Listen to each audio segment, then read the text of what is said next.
ইউটিউবে video upload করেও view কেন আসে না? আসল কারণ ও সমাধান। আপনি কি ইউটিউবে ভিডিও আপলোড করেছেন কিন্তু ভিউ আসছে না? অনেক কষ্ট করেও ভিডিও বানানোর পরও দেখা যাচ্ছে মাত্র 10, 20 বা 100 ভিউতেই আটকে যাচ্ছে। আপনি একা না, অনেক নতুন ইউটিউবার এই সমস্যায় পড়ে। আজকের ভিডিওতে আমি আপনাকে একদম সহজভাবে বোঝাবো কেন আপনার ভিডিও রিচ পাচ্ছে না এবং কি করলে ভিডিওতে ভিউ আসবে। ভিডিওটা শেষ পর্যন্ত দেখবেন, কারণ এখানে এমন কিছু টিপস আছে যেগুলো অনেকেই ভুল করে। ইউটিউব কোনো ভিডিওকে র্যান্ডমভাবে ভাইরাল করে না।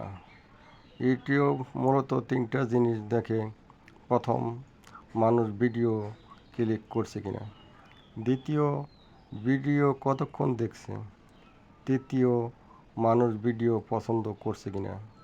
আপনার ভিডিও যদি প্রথম 10 সেকেন্ডেই মানুষ বের হয়ে যায়, ভিডিও যদি স্লো বা বোরিং হয়, বা টপিক যদি পরিষ্কার না থাকে, তাহলে ইউটিউব ধরে নেয় ভিডিওটা ভালো না, আর তখন রিচ কমিয়ে দেয়। এখন আমি আপনাকে কিছু বড় ভুল বলছি। আপনি যদি এই ভুলগুলো করেন তাহলে ভিডিও কখনো গ্রো করবে না। প্রথম ভুল, ভিডিও শুরুতে বেশি কথা বলা। দ্বিতীয় ভুল, হ্যালো বন্ধুরা, কেমন আছেন দিয়ে লম্বা ইন্ট্রো। তৃতীয় ভুল, মূল বিষয় দেরিতে শুরু করা। চতুর্থ ভুল, একই ধরনের একঘেয়ে ভিডিও বানানো। এখন প্রশ্ন হলো, কী ধরনের ভিডিও করলে রিচ বাড়বে? প্রথম ধরনের ভিডিও হলো প্রবলেম সলভিং ভিডিও, যেমন ইউটিউব ভিউ কেন আসে না, ফেসবুক রিচ কেন কমে যায়, মোবাইল দিয়ে ইনকাম কীভাবে করবেন। দ্বিতীয় হলো স্টোরি টাইপ ভিডিও, যেমন সফলতার গল্প, কষ্ট থেকে সফল হওয়া বাস্তব ঘটনা।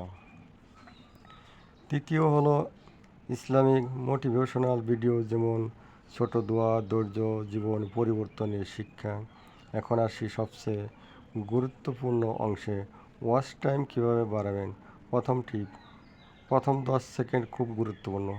সবাইকে স্বাগতম বলবেন না, বলবেন আপনি। যদি এই ভুলটা করেন তাহলে আপনার ভিডিও কখনো ভাইরাল হবে না।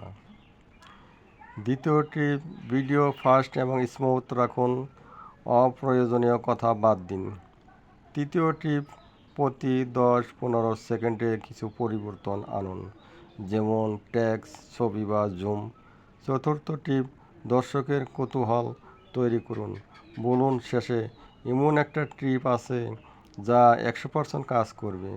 এমন কিছু জিনিস কখনো করবেন না: একঘেয়ে কথা বলা, লম্বা ইন্ট্রো দেওয়া, ক্লিক বেট দিয়ে আলাদা কন্টেন্ট দেওয়া, ভিডিওতে এনার্জি না রাখা।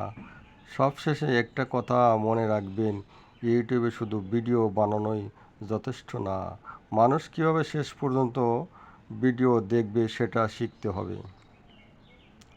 যদি এই টিপসগুলো ঠিকভাবে ব্যবহার করেন তাহলে ধীরে ধীরে আপনার ভিডিও রিচ এবং ওয়াচ টাইম দুইটাই বাড়তে শুরু করবে।